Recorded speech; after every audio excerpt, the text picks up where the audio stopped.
Ampuliriza nkulamusiza kunyo eno gyosinze okuliriza emmandu so 89 akatonyeza 2 CBS FM Radio Sabasajja Kabaka ey'abavubuka ab'omulembe omutibi. Dakika ziri 10 zimaze okutakusa wa M eyakongezeka leero programu kkirizo bagaana mumanyire ensonga ez'enjawulo nga bwe zigenda maaso mu nsi n'otambula n'okumanya.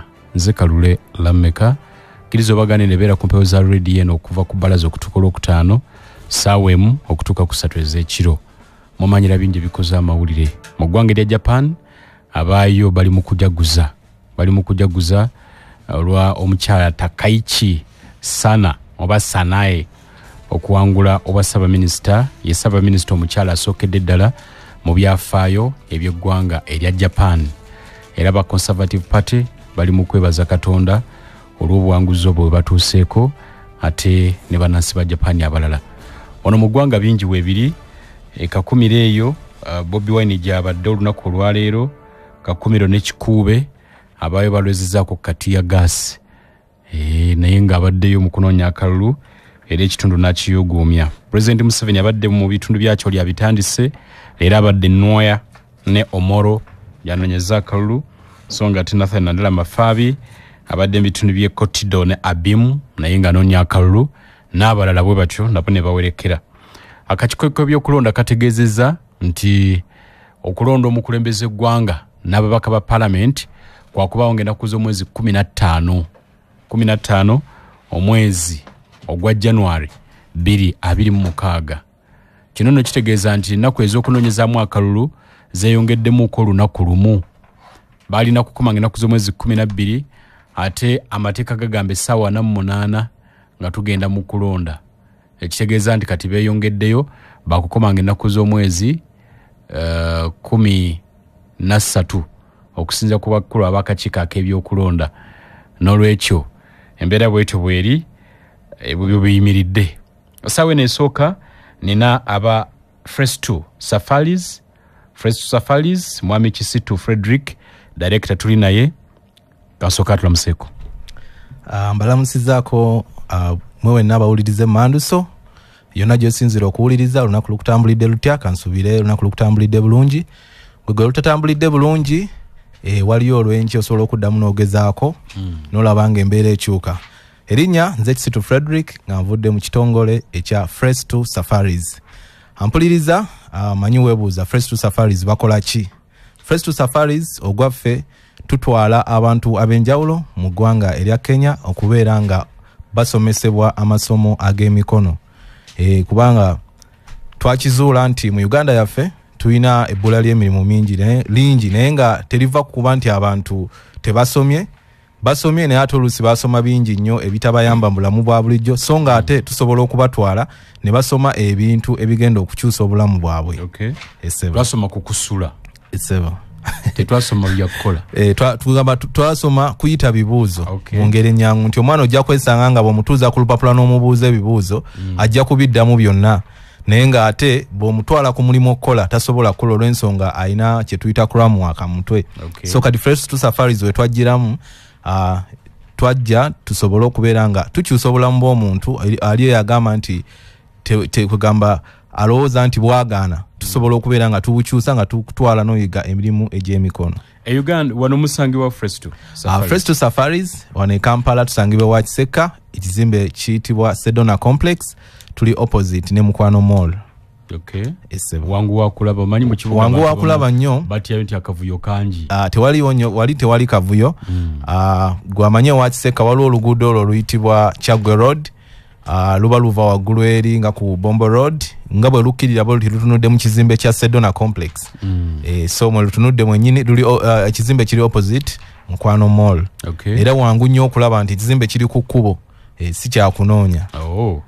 Ampuliriza oli ku manduso beba Fresh 2 Safaris batwala baana kusomera Kenya. Tugenda kumenya amasomo ag'ebyemikono ge batwaliramu abayizi okusoma mu ggwanga erya Kenya naye twagala kubuuza tunaba kugamenya. Uganda erina amatendekero ag'ebyemikono agawera agalimu abakugu agalimu ebikozesebwa n'ebiringa ebyo. Lwaki abantu mubatwala Kenya ne mutakwatagana amatendekero agaffe agawano? Buy Uganda, build Uganda. Kituufu ekibuuzo ekyo abantu bangi nnyo bakibuuziza lwaki tugende Kenya ng'ate Uganda no tulina kugamba amatendekero.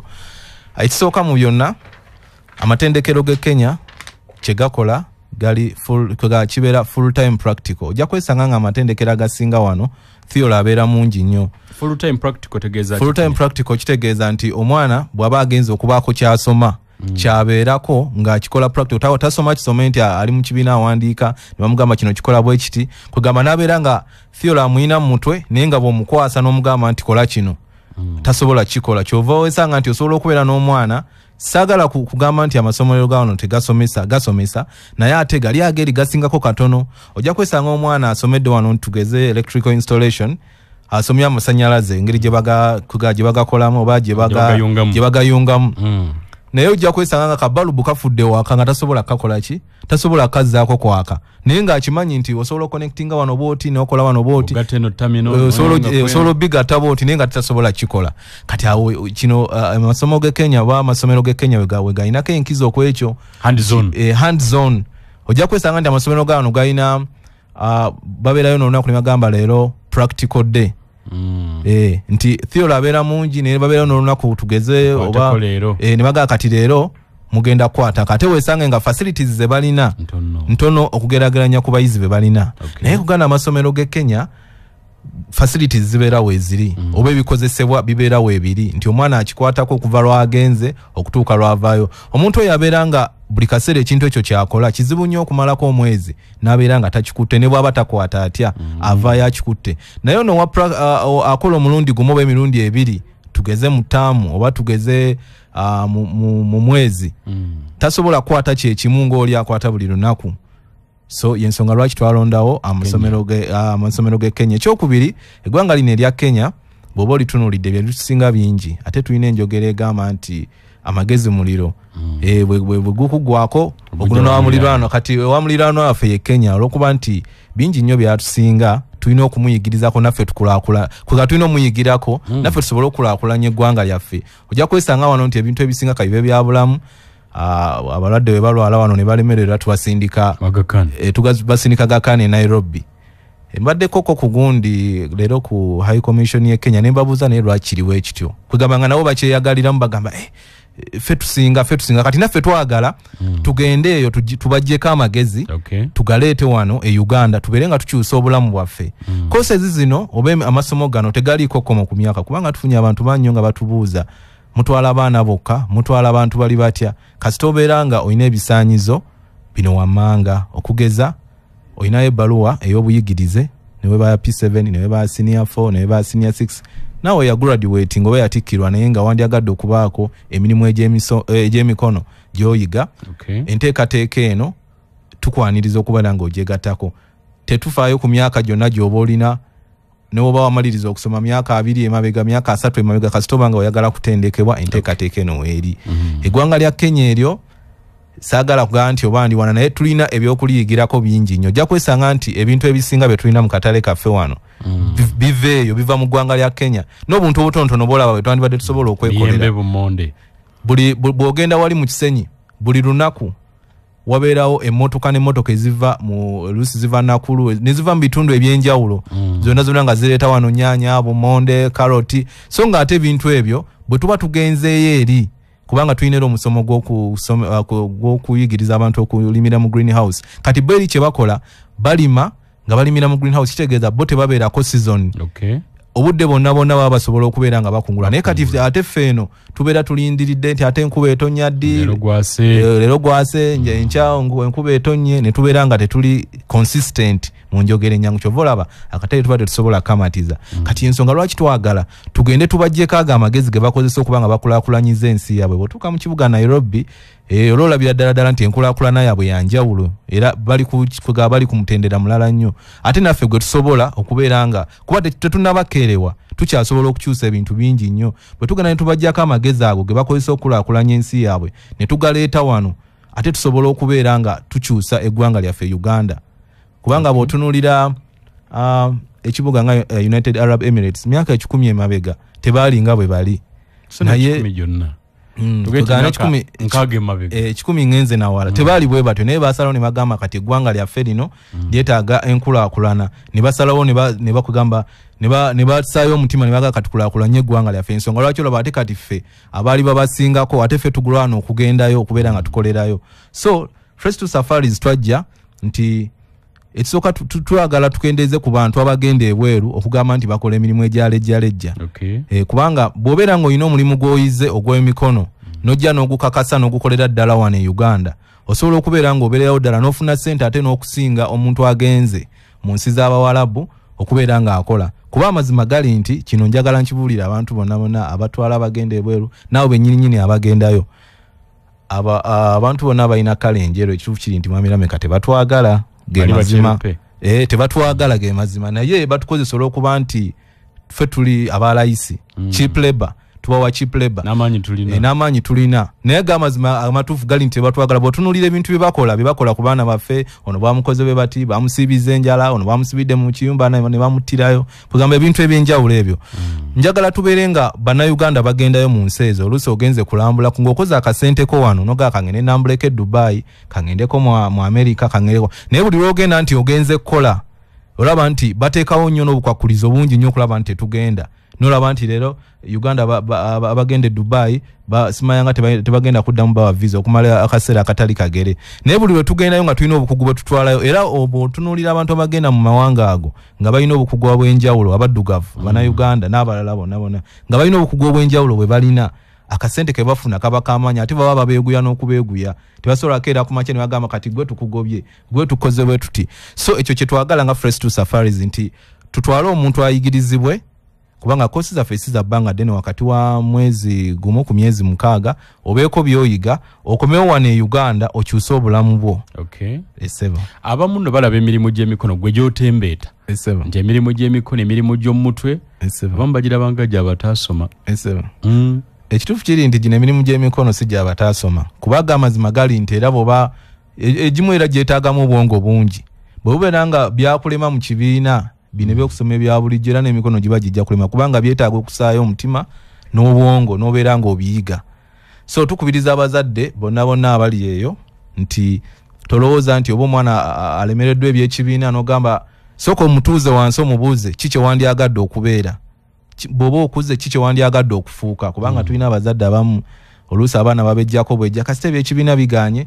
genda ogira obeerako eyo namuteekayo nga kibonerezo omwana oyo tajja kuyiga naye bw'omutuuza wansi eri abaana nga balina ebitone byabwe oluusi omwana ayagala kuyimba omwana ayagala kusuna ndongo omwana mutuuze wansi omubuuze kati kiki wandyagadde okukola ekyo ekintu kye yandyagadde okukola kye mba muteekako essira mukikulaakulanye nti amagezi ge mu kibiina bwe gaba gaagaana asobola okubaako ebirala byakola ebisobola okukyusa obulamu bwe omuntu omuyanga nti omulimu gw'omu mutwe tegulumya njala kituufu tegulumya nti wonna ensi weekusudde oba ogudde kapikyolwa ng'oli makanika otandike kubuza emmotoka ziriwa wano oba okuguka mu nviiri onoonya mashini ziri wansale kumba ate yasoma public administration oba yasoma kisigambye njogedde bwogezi ekyakulabirako mulimu ekirala ate oyinza okukalubirizibwa ensi nga gwonoonya woofiisi eriwa naye alina ogw'omu mutwe wagudde watandikira kati tugeze oyo yasoma public administration bwayongerako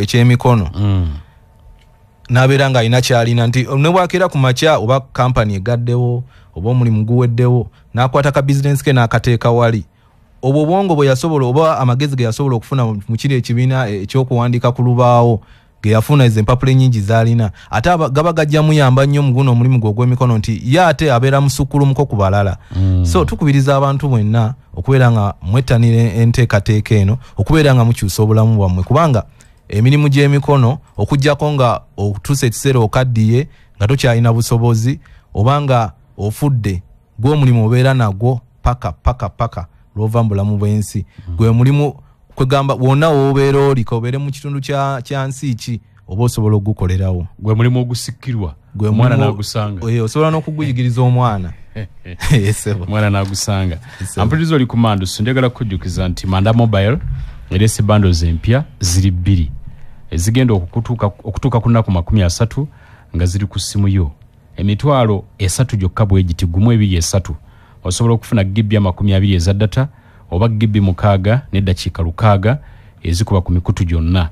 Kati genda ku mitimbagano onyumirwe ng'olina data oyo atagenda eddakiika kweziri business zikole ate oyongere okukyusa obulamu bwo. MTN tugamba nti nyiga star 189 hash star 189 hash ku Manda Mobile onyumirwe. Nyumirwa koleza onyumirwe Manda Mobile star 189 hash ojja kumaze okujeyongako. Katuno nnyo katukome.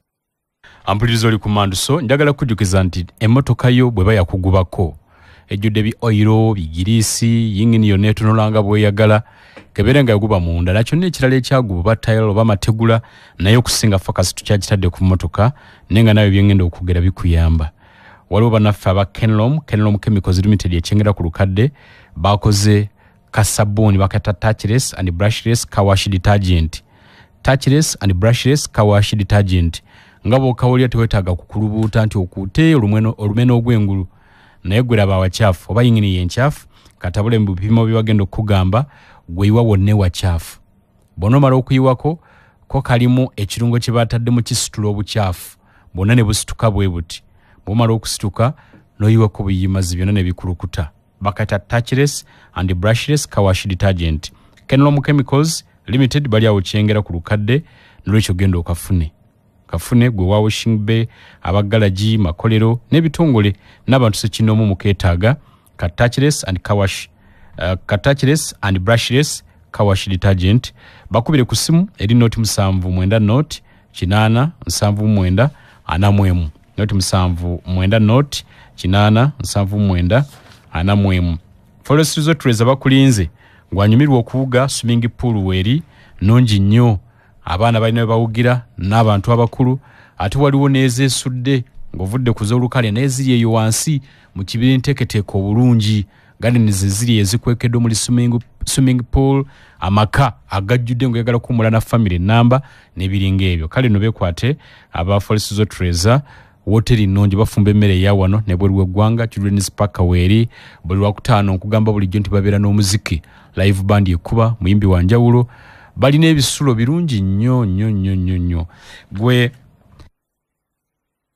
wayagala okutegeka omukolo gardens weziri genda mukwano bakwe gardens otegeka omukolo gw'ekitiibwa. Byenjogero osobola okubiraba ku mutimbagano ogwa www.forestescaperesort.com.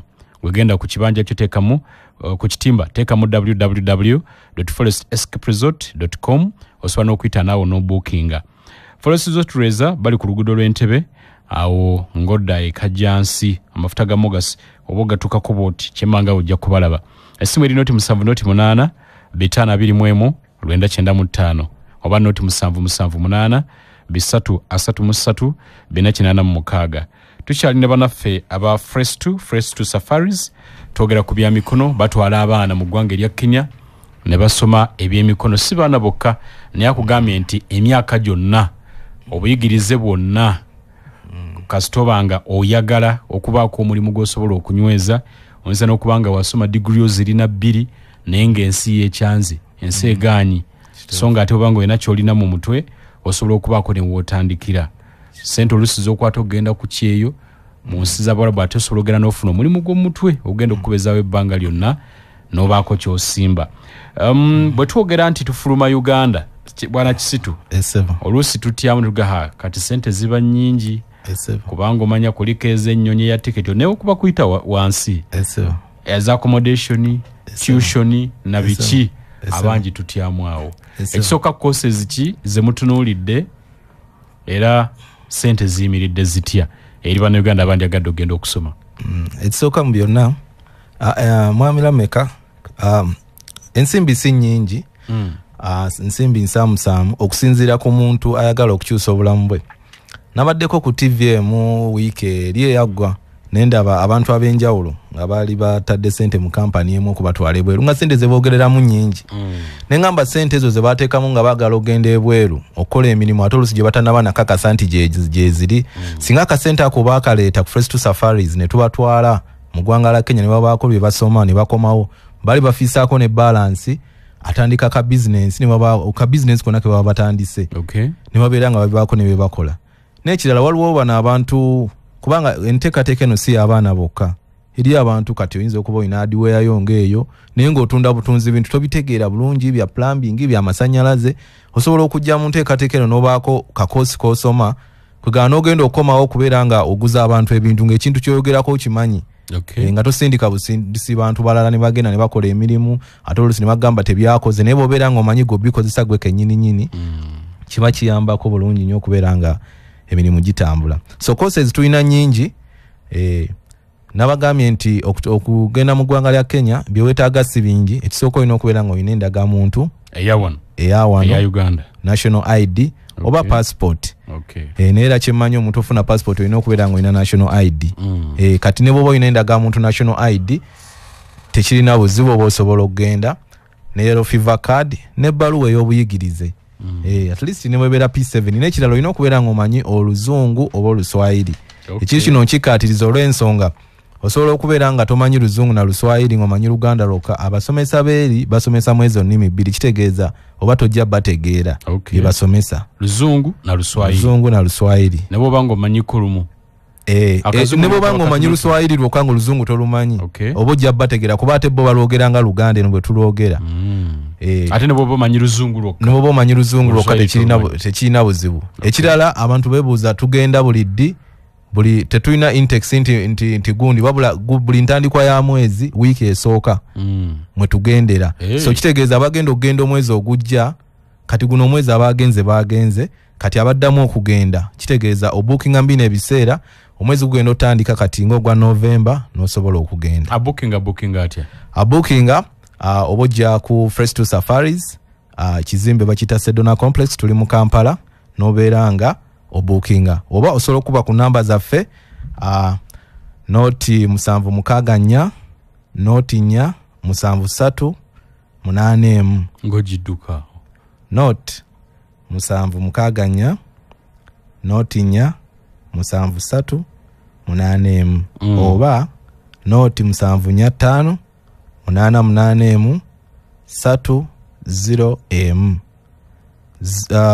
noti 745 88 3 0 Okay. Ze namba z'okuba okubeera nga obookinga.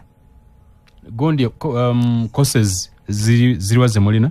Courses tulina nnyingi nnyo naye ngenda kuyitiramu ebbanga lye zitwala n'omuwendo gwa ssente gw'oba osasula okubeera nga osomesebwa course eyo. Emiwendo gino gye ngenda okugamba kubeerako transport akutwala okuva mu ggwanga lya Uganda okutuuka e Kenya ate era n'okomawo nga course eyo ewedde. To and from akutwala n'akuzza byonna bibeerako. Kubeerako accommodation oba ebyensula kubanga bw'otuuka eri oba olina okufunawo okusula kati Fresh to Safaris tukufunirewo okusula n'obeera nga osulaawo ebbanga lyonna ly'omalayo. Kosi y'obweggwa ng'okomawo mu ggwanga lya Uganda n'ekirala ebyokulya byonna bibeera okwo kyamisana kyaggulo n'ekyenkya byonna bibeera okwo. N'ekirala uniform gy'onoosomeramu naye ebeera okwo. Kitegeeza gwe by'oleeta gwe ng'omuntu oleeta kugamba ebintu by'okozesa mu bulamu bwa bulijjo suuka bwe bityo naye ebisigadde ekitanda n'omufaliso bibeerayo eri. Kati gweoyinza okujja ne blanket oba ne suuka n'engoye z'oyambala ne bino ebintu ebya bulijjo bya bikopo masowaani bwe bityo. So tulina kosa esooka eya motorcycle mechanic oba okanika pikipiki. Kubanga boda zijjudde mu nsi buli wamu kumpi weeziri oba pikipiki zijjudde. Kitegeeza bw'oyiga kosa eno n'okomawo wano e Uganda wonna oba otadde ka garagi ne wekaba katono kati oba ojja kukola. Kosa eno etwala emyezi 2 era nga buli mwezi oba osasula $1.5 buli mwezi. Kitegeeza ze $1.4 awamu. Kakati bw'ogeraageranya emyezi giri 2 kitegeeza ze $3 awamu.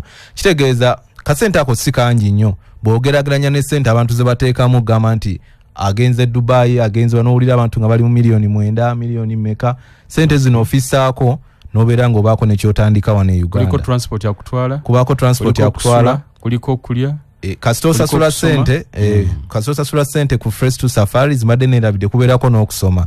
Kwe kasita osasula ssente toddamu kukwata mu nsawo yo kugula kintu kyonna kwebyo byenkumenyedde. Transport abeera waffe, accommodation ebyokusula bibeera byaffe, ebyokulya byonna bibeera byaffe, uniform ne training byonna bibeera okwo. Okay. Esebo. Myezi ebiri kukanika piki myezi ebiri ziba milioni 3. Then tulina course endala eya manicure and pedicure. Manicure and pedicure kwe kusiga ebyokusiga banadala bana abakyala abagala okuyoyota enjala zaabwe. Kati naddala mu abalina salon abantu basobola okujjawo olina akola envirize ate n'akubuuza bamwina wana abakola enjala nti tetulina. So akantu ako osobola okukagattako naawe nyini nanyini salon noga kangende mbisome bachape bampo. Enaku zino emirimu tekikyetaagisa kubeera ng'obeerawo kubeera ng'olaba ekigenda maaso. Ofuna kamera yo ogiteeka ku ssimu gula ekigenda maaso oba osobola okiraba ku ssimu yo. So course eyo etwala emyezi 3. Myezi 3. Nga kalinga kangungu. Si kangu. Wabayo by'olina okumanya nti kati gundi eno olangi eno ogiteekako booti ne booti. So olina okubeera ng'otwala obudde n'obisoma. Kuyoyoota enjala z'abakyala n'abaami nayo ddala balawa nga bakolako gundi pedicure. So course eyo etwala emyezi 3 buli mwezi guba gwa mitwalo 95. Nga bwe nabagambye byonna bibeera okwo. G'olusasula ssente ku Fresh to Safaris byonna bibeera okwo. Sente zino osasula buli mwezi nga gutandika. So kitegeeza tosasula mulundi gumu. Bw'oba zino osobola oziteekayo naye bwe ziba teziriiwo osasula omwezi ogusooka n'ogenda then zino esigale n'osigala nga osasula mpola mwezi paka koosi lweggwayo. Biki by'ofuna nga koosi ewedde ofuna certificate eraga nti okuguse mu ekyo ky'obeera osomye. Ekirala okufuna certificate eyo olina okubeera nga osomye ebitundu 9 ku 10 ku misomo egyo. Kitegeeza bwebanga koosi ya myezi 3 n'osomako emyezi 2 oba tosobola kufuna certificate. Oba n'ogamba nti nsomyeko emyezi 2 kitundu olina okubeera nga at least osomye ebbanga erisinga obaddewo ku ssomero. Kakati tulina koosi endala ey'okusala enviiri. Abantu abamu balowooza okusala enviiri kintu kya muzannyo nti kyangu nnyo. Naye okusala enviiri mulimu ddala ogubeerezaawo ddala abantu ne babeerawo obulamu bwabwe ne bubeera nga kwegamba baweerera abaana kwegamba bakola ebintu byonna ebya bulijjo. Obulamu obwa bulijjo ne babutambuza. So Fresh to Safaris barbering course eno bw'obeera otuukiridde oba osasula milioni 1. Kati tulina abantu ba mirundi 2. Eriyo olinga olwedde asala enviiri naye ng'asala bya bulijjo. Ebyo nandiise bya bulijjo nti bw'ojja mu saloni n'akusala akawalaata. Naye kakati eriyo oyo ng'ayagala kwongeramu bwongezi. Nagamba kati nze nasomako nsala nviiri naye njagala kwongeramuko. Oyo atwala omwezi gumu gwokka ebeera milioni 1.2 ogwo omwezi. Then waliwo ono nga takwatangako na ku mashini esala. Oyo gibeera emyezi 3 era buli mwezi guba gwa milioni 1.2. Nga bwe nabagambye byonna bibeera ku biiko ebiri okwo. Tosasula kintu kyonna. Waliwo computer training. Computer training etwala omwezi gumu ebeera mitwalo 8. Then waliwo kanika amasimu. Computer training kosa computer just ticho. Kozesa computer kuyiga gikozesa computer. Oyinza okubeera eyo ng'olina business yo naye nga tomanyi kozesa computer. Ate ng'ebintu ebisinga business yo byekola bitambulira computer naddala mu abasuubuzi. Essaawa yonna kiyinza obutabeera kya mwaka guno naye kiyinza okubeera ekyogujja oba guli tugenda tandika okukozesa ifreeze. Kakati ensi efuuse digital ojja kwesanga ng'olina okukozesa computer. So wandibadde okozesa omukisa guno okubeera nga oyiga computer mwezi gumu kwegamba system ya ifreeze egenda okujja nga tekikwetaagisa ate kusasula muntu mulala kubeerawo ng'akola ekyo kyokka. Ate nebira kati n'obusubuzi buli ku mitimbagano. Tuyita ku mitimbagano oluusi oyagala kugira kusindikira gundi email eri aba supply oba China oba luddawa naye nga tomanyi computer. So tukuyita obe nga wettanira enteekateeka eno obeere ng'obaako kyoyiga computer. Then waliwo okanika essimu phone repair technician. Course eyo etwala emyezi 3. Course eyo buli mwezi oba osasula milioni 1.5.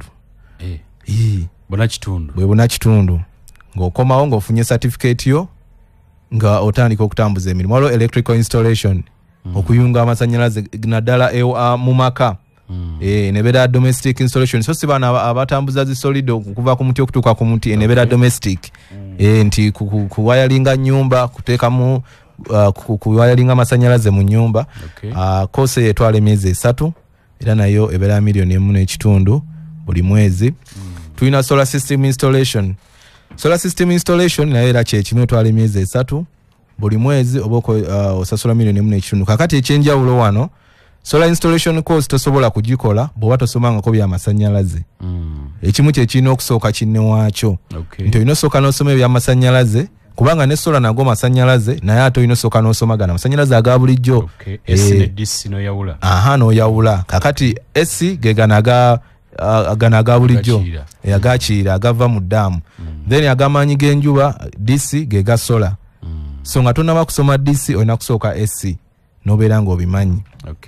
Kakati tulina CCTV camera, security alarm installations. Naddala kati oyinza okuba oyagala kuyiga ku installinga camera oba oyagala kuyiga ngeri gye ba installingamu razor wire buno obwaya bwolaba busengenge bwe bateeka ku bikomera by'abantu bibayambeko okubanga obyokwerinda.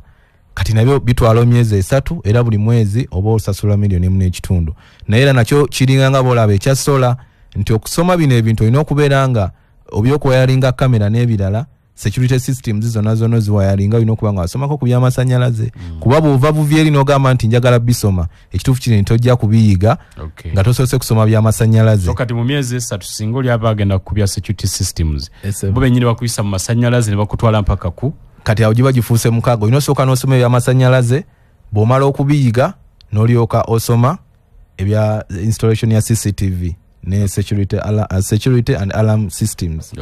Endoza awo ntegeerekese. Amasannyalaze ge galina okusooka kubanga era byonna bikolera ku masannyalaze. So waliwo course endala eya plumbing oba eby'amazzi nabyo bitwala emyezi 3 buli mwezi gubeera gwa $1.5. Waliwo okanike motor vehicle mechanics n'okuwayalinga. Eyo course etwalira ddala ebbanga ddene baya myezi 6. Yo etwala emyezi 6 nayo buli mwezi oba osasula $1.5. Nga bwe nabagambye nti sente ezo z'oba osasudde kubeerako byonna. Kwegamba gwosika tosasula ku Fresh to Safaris olinda kimu certificate yo naye si kugirina nga osigadde n'oba olina okugenda n'ofuba okulaba nti obeerawo. N'okubeera ng'obeerawo kati nga ffe Fresh to Safaris tufuba okulaba nti tulondoola abaana ne tulaba nti oba muzadde yasindika omwana tumakinga sure nti omwana oyo asoma. Abasomesa tuba twogerezeganya nabo kubanga omwana asobola okubeerayo ku ssomero naye nga bwe butuuka obudde bw'okuyingira mu kibiina we bakolera gundi we bakolera practicals ng'abeerawo bweru nga yeebuzaabuza. Naye kati ffe tufuba okulaba nti omwana oyo kwegamba afuna ddala muzadde we kye yamusindikira okubanga afuna oba omuntu oyo yagenda afunira ddala ekintu kye yagenda okugamba okubanga akola. Tulinawo course eya painting oba omusomo gwa painting okusiiga langi mu mayumba ku bizimbe. Course eyo naye etwala emyezi 3 eba $1.5 buli mwezi. Tulinayo course endala abantu gye balowooza nti yakusaaga naye ng'ate mulimu ddala ogubeezaawo abantu gwe mulimu ogw'aba DJ ey'okubeera DJ. Course eyo etwala emyezi 3 okubeera DJ okumixinga muyinza okuwulira wano bagundi bambaziira nga bamixinga ebintu ebyo bagenda wa ebintu ebyo sebo basoma bisome. Tova buvyeri n'olaba muntu ng'akikola n'olaba ku YouTube n'olowooza nti ojja kikola olina okukisoma n'obeera ng'okiyiga. So course eyo etwala emyezi 3. Tukubiriza n'abazadde omwana mwabeera nga goyinza okuba omwagaliza kubeera makanika naye nga ye buli kaseera buli lwafunawo obudde agenda ku radio n'agitumbula n'atandika okubeera ng'agikyusakyusa. Mubuuzo oyagala kubeera ki?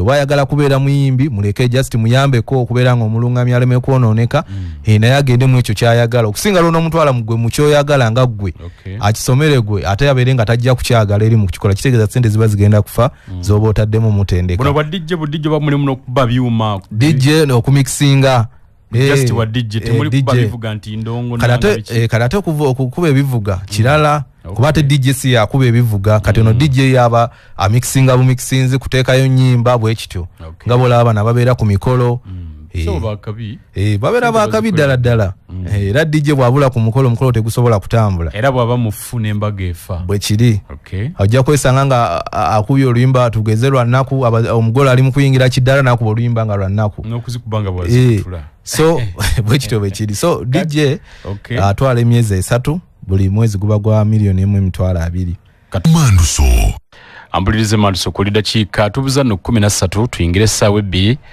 ssaawa 2 tugenda kwogera ku mbeera byabufuzi nga bweri mu ggwanga ebyo tugenda okubeeramu ku ssaawa 2.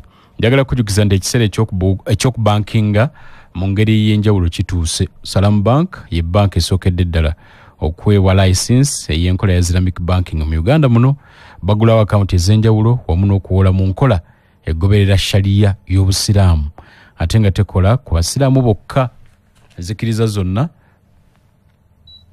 enzikiriza zonna bazikolako oba oli mu 7th oba oli wa ddiini ki enkola eno ekukolako. bakyalireko ku matabi gaabwe ag'enjawulo mu ggwanga n'okusingira ddala bali wali ku Lwenzori Courts emabega wa High Court.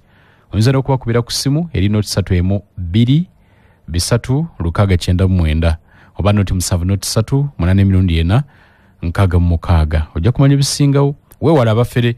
Salamu Bank tesaba ssente ku simu oba okukusaba ssente nga bagulawo akawunti. Salamu Bank weeri ku lw'enkulaakulana naye abantu mwenna buli omu. naye teweerabira nti erungamizibwa Banka ya Uganda enkulu era ssente z'abakasitoma zikumbibwa ekitongole ki Deposit Protection Fund okutuuka ku bukadde bubeera 10. genda ku Boulevard Sanders Road e Kalangala owummulemu ku bizinga by'essese. kifo kiteeketeeke bulungi. emmere bagifumba Continental Foods eyawano n'ebweru w'eggwanga. buli kimu kiteeketeeke. ayagala okukolerayo omukolo kifo kirungi nnyo. ayagala okugukolera ku mazzi nga gweyagala mukolo gwa swaga. gendayo bakuwe MV Boulevard Speedboat omukolo mugukolere ku mazzi nga bamuseeyeeya. omukyalo omukwano ojja kuba oguzizza bujja nga oyinza emyaka emirala nga giigyo bufumbo bwongera okunywera. so nga na buli kimu bakina ebisulo birungi. balina steam, sauna, gym byonna weebiri. essimu kwokuba noti 771-614 oba noti 7-8-334-655 ojja kumanya ebisingawo. Nenkujjukiza ntifuna amaanyi ag'okuwangula ne Momo.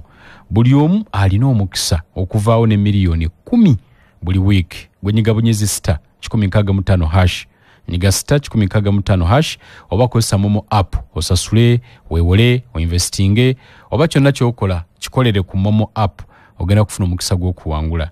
buli weeyongera okukozesa Momo n'okuwangula ku mukwano oba oyongera kukutangaaza emikisa gyongera kwerulwa.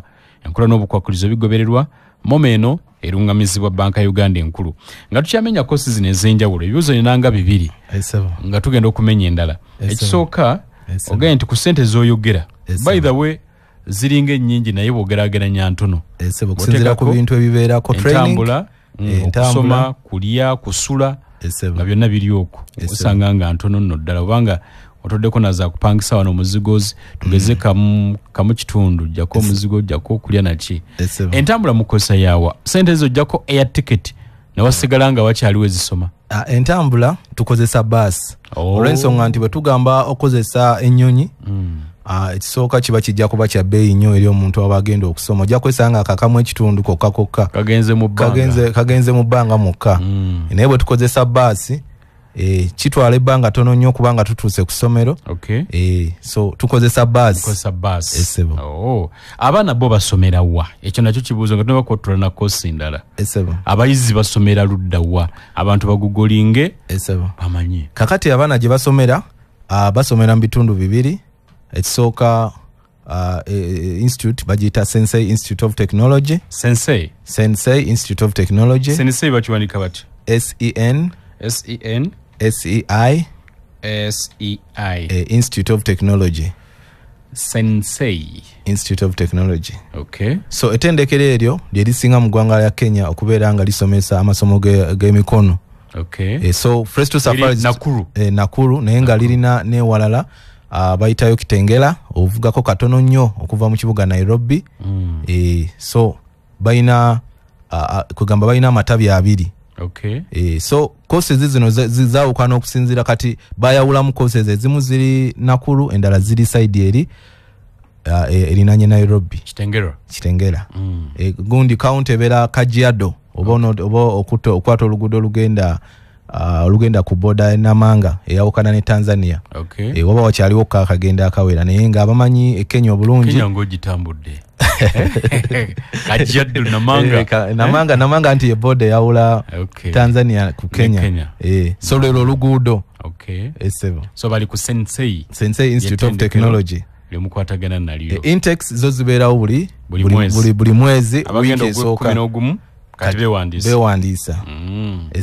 Demo babuulire omuntu yewandiisa atya okugenda tuloke twatulire courses ezisembayo. omuntu okwewandiisa ku Fresh to Safaris okubeera nga weetaba mu nteekateeka eno ojja e Kampala mu kibuga Kampala ewa Kiseka ekizimbe bakiyita Sedona Complex, tuli opposite ne Mukwano Mall.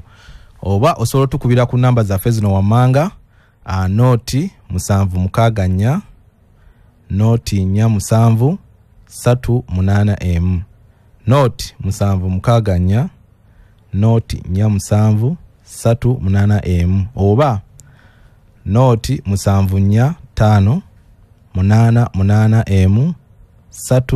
noti noti 745 8 3 noti enamba zino zirina ku WhatsApp, osobola okubeera nga oli bweru wa Uganda nenga wandyagadde okubeera nga obaako byeweebuuza ninga tosobola kuba direct call, osobola okusindika ka message ku WhatsApp awo ne tukuddamu mu bunambiro. Okay.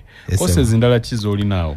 Courses endala tulina video production and editing, eyokukwata ebifaananyi n'obigattagatta. Eyo twala emyezi 3, buli mwezi gubeera gwa $1,200,000. Tulina welding, okwokya ebyuma.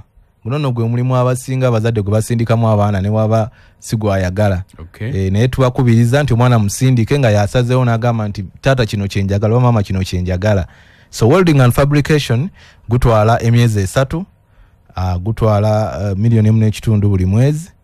Waliwo tile fixing, okuteeka okusiba tiles, nagwo gutwala emyezi 3, nagwo gutwala $1,400,000. Waliwo spray painting and panel beating. Kati spray painting kwe kubeera nga kufuuyira langi, kufuuyira emmotoka.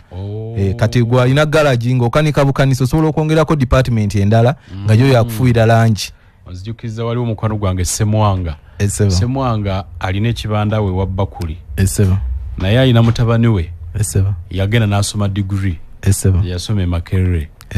Kati Semwana nga nti nze omwana okumanya nti asomye asomayo koose eyange. Bwe yamala okusoma degree namuga kati nze nsomerayo omulimu gw'okufuuyira emmotoka nga taatawo gwe gwange. N'asoma gw'okufuuyira emmotoka naye nga nti omutabani omulimu gwe yasoma ogwa degree tegusobola kumuwa ssente zaakola mu garage gyafuuyirira emmotoka buli mwezi. Era degree yagikwata n'agissa ku mugongo nakati ali mu garage. Kituufu bwe kiri afuuyira mmotoka. Semwanga ali awo wa Bakuli. Emirimu gy'emikono bwe gito bwe giri.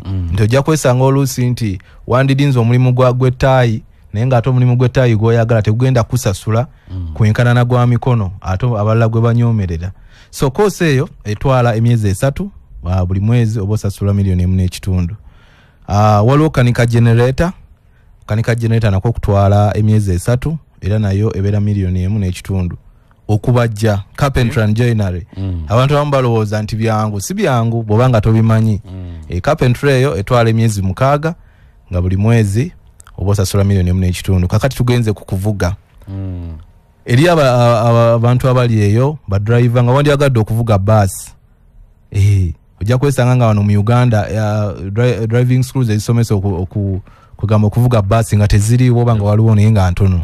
So osobola okujja n'oyiga ate n'okitwala omwezi gumu gwokka osasula $1,400,000 kyokka n'ogenda n'oyiga okuvuga bus. Gwe yandyagadde okuyiga okuvuga Sinotrack, yandyagadde okuvuga tipa, n'emmotoka ezigwa mu kkowa eryo kose etwala omwezi gumu gwokka.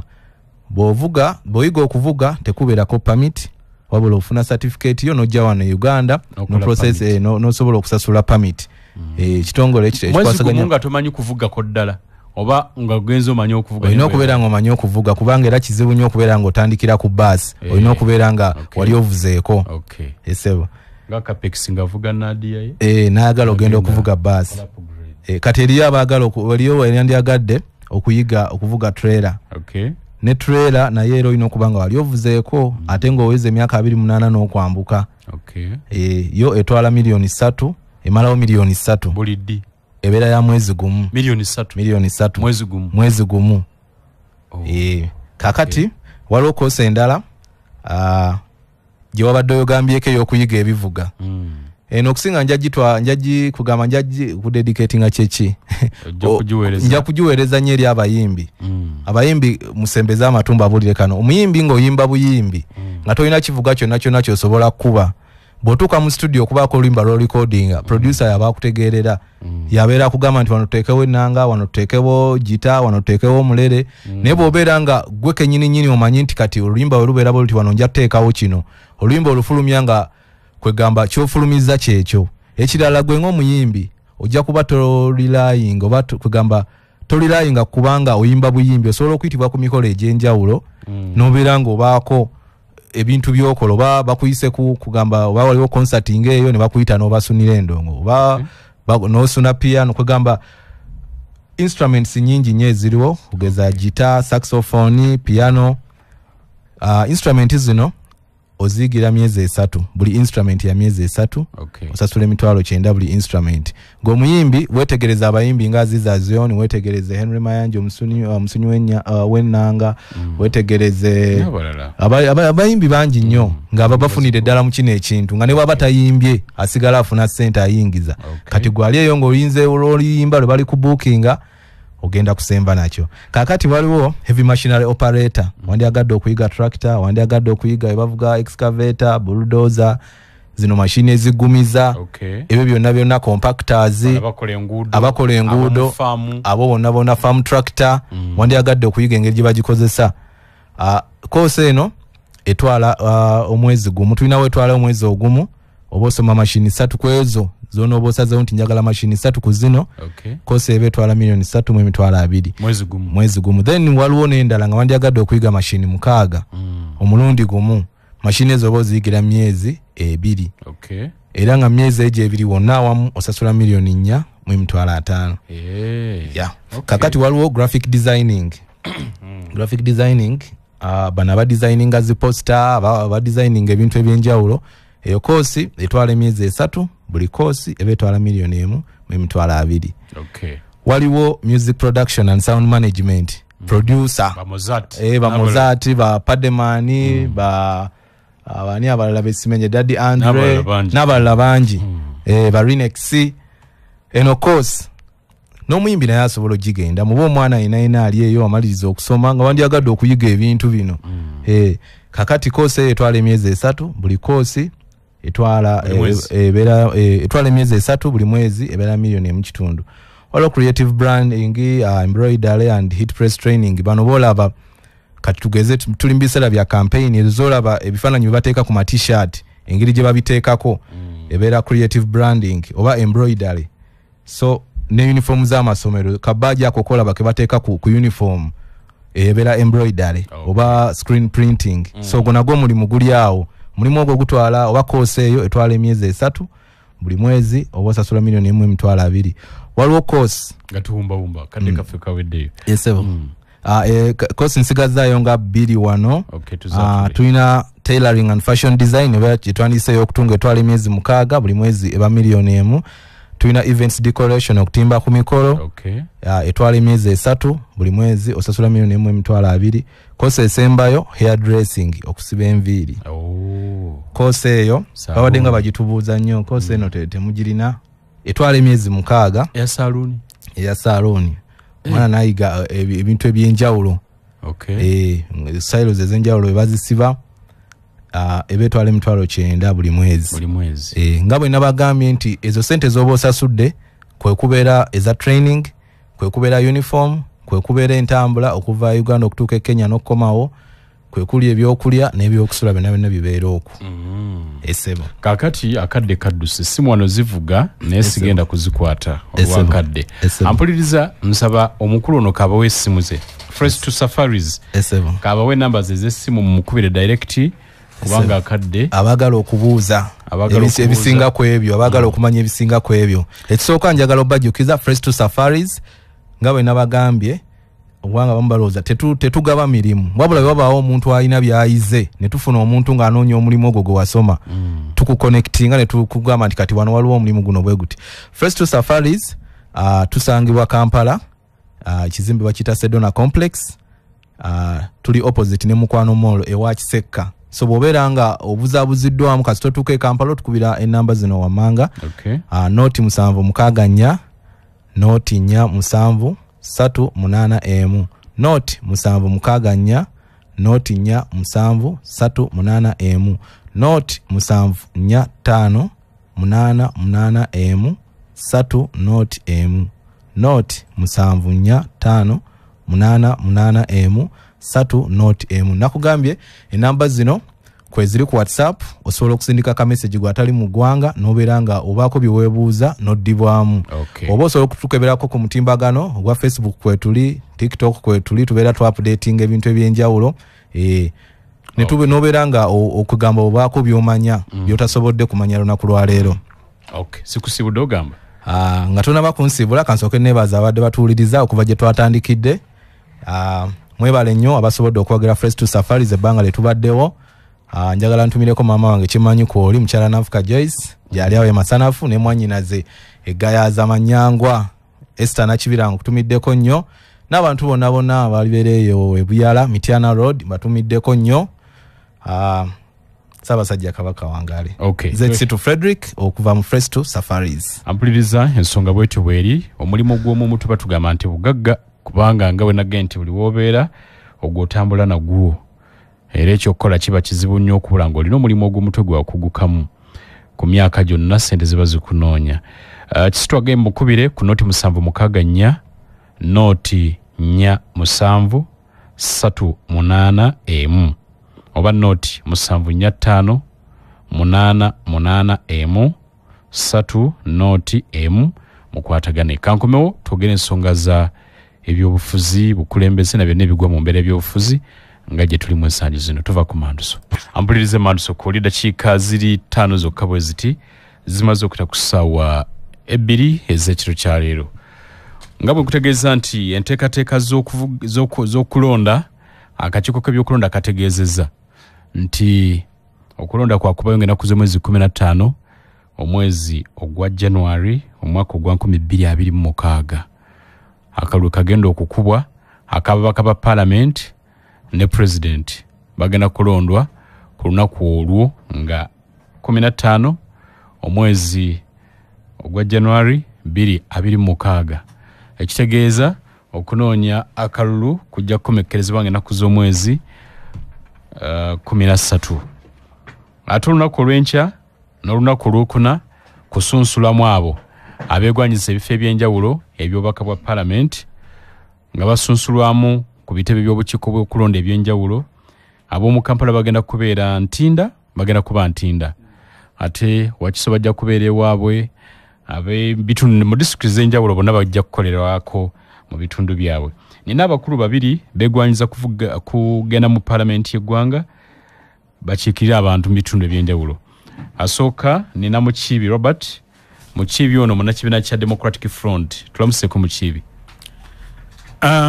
Abawuliriza ba radio yaffe ey'obwajjajja Kyabasa nsanyuse okubeerako wano akawungezi ka leero era batuusaako kulamusa kwange abantu b'ewaffe Lubaga North nsanyuse okubawuliriza nga mpita ku mukutu gwaffe guno gwa radio yaffe eri mu constituency yaffe ate nga yaggwanga lyonna.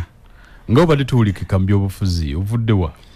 Robert Mukiibi mupya mu byobufuzi naye mu kulondoola ensonga z'ebyobufuzi siri mupya.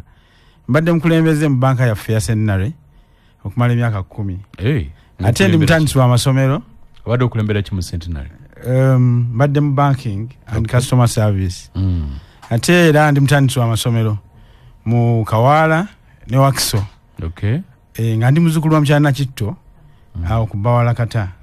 Oli wamu? Era mbadde musomesa amasomero gammwe ga Mengo Senior School, Lubaga Uganda Matters, St. Andrew Schools, n'amalala ge mbaddeko ku boards ne ge ntandise nga Raphael Wakiso n'amalala.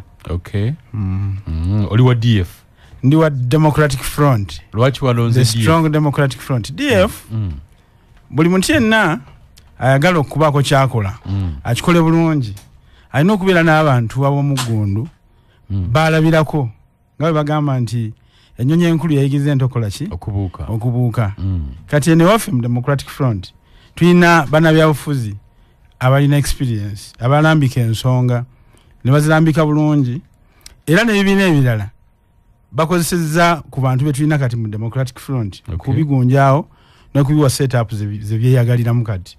So bwe mbanga ndi ne team Honorable Mpuuga n'abannabyabufuzi abalala balina experience nga Honorable Kasibante ndoza ndi ne team entuufu abakulu abo nkuze mbalondoola mu byobufuzi nga bayogera ensonga nga mwoyo gwa ggwanga eggwanga balisimbira layini tukwate wano Nikati bw'otunuulira abakulembeze abamu mu parliament ewedde obadde oyagala olina ennyonto okulondoola omubaka wa parliament ng'owange gwe njagala okusikira Lubaga North ng'eddoboozi toliwulira nkigamba nga buli nsonga eri pertinent ku bikwatagana n'okuddukanya eggwanga lyaffe nga tobiwulira towulira mubaka wo bwakola ki bwakukiikirira bwasitula ddoboozi ku busonga obutawaanya constituency yaffe eno constituency ya Kibuga n'olw'ensonga eyo ffe nga Democratic Front tulina resolution ze twakola number 1 stalking a parliament ne bannabyabufuzi oba ne abantu abapya abalina ebirowoozo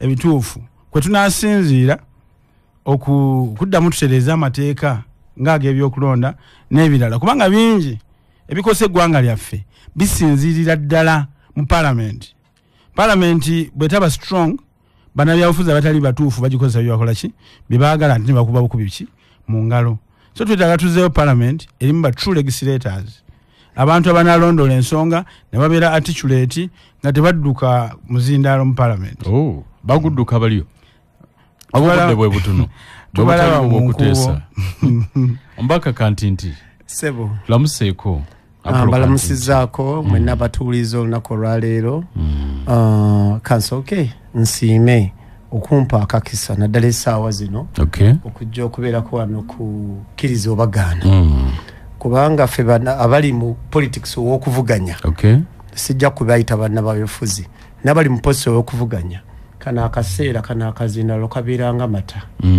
buli omu ayagala atuule wokka ndamusizaako nnyo bonna abatuuliza olunaku olwaleero kansaasire abo bonna abatuwuliriza n'abatatuwuliriza abatuukiddwako ebibakosezza oba ebibabisomoozezza n'okwozaayoza n'abo abatuuseeko amawulire amalungi okutuuka ku lunaku olwaleero mwe bali waliwo abafunye okusoomoozebwa mulimu abafunye amawulire amalungi naye kama kwogera I'm very proud to say nga 23 verification zawedde ngenda kuba nkwata tiketi yawa y'ekyaddondo tukomewo tutandikire we twakoma tumalirizeeyo ku lwokuna lwa sabbiiti eno wewewandiisa wakiso omugenyi gwe tuli naye naye mulamusizza era waali ali watuufu wadde ndi wa FDC naye gyali ali watuufu omukulu oyo Mpuuga nze y'omu ku baasooka ne bankwata ku mukono nga naakayingira parliament n'ebizibu ebimutuuseeko mu NUP Mpuuga yakiŋŋamba nga sinnagenda mu by election twali mu boardroom ffenna wano njogerera ku mpewo ziri public Mpuuga naŋŋamba kanti nti weegendereze nnyo bali abayero naye ate weegendereze nnyo abatula mu boardroom wano kubanga nali shadow minister wa ICT emyezi 8 naliyo bali bampo wa shadow minister wa ICT Mpuuga nangamba weegendereze nnyo abali wano nga Judas Iscariot bwe yazze emisango abagenda okustabinga mu mugongo bagenda kuveeni ebyange byatuuka ebyo byatuuka ne biyita naye kyeŋŋamba kyali kituufu era bw'olaba nti omukulu bamuwadde kaadi si wakuzannyirako era musabiira agenda annyonnyole bulungi bannalubaga alabe nga abamatiza ekigambo ate toswala toweeswaza Mpuuga is a winner Mpuuga is a mentor munansonyiwa naye musomesa n'ekyokulabirako tukirabirako nebyategese nenvuddewe tujimanyi tumumanyi naye nange nenayo wange honorable Nandala Mafaabi atalaga agenda kuba president accountant buli kimu byonna byanfuna consultant ne World Bank yabikola byonna n'abimala bwe yali mu park public accounts committee akakiiko ako mu parliament mujjukira abantu bazirikiranga akakiiko ke mu kakiiko ke nga buli kimu akasuse twafulumiza manifesto yaffe manifesto eyo n'abagamba buli kyalo kigenda kufuna obukadde 10 obukadde 10 ngenda babwirawo engendo zijja naddayo n'atematema ne ssente zonna ezigenda mu kulya enguzi na buli kimu zigenda kubeerawo ate no tukyali ku ezo ez'amafuta zigenda okutandika omwaka ogujja tunaba tuyingira parliament nga sente za mafuna nazo ziyingira Okay. batugambe zijja genda mu malwaliro kale zijja mu malwaliro tujja kukkiriza Okay. bannaffe aba bakutemu. Okay. Ampuliriza oli ku Manduso. Akakofira kakunyumidde FDC. Yes sebo. Ova mu bantu. No, mva nakaparipiti Nakapiripiti. naye polisi kyeyatukoze tekyabadde kyangu.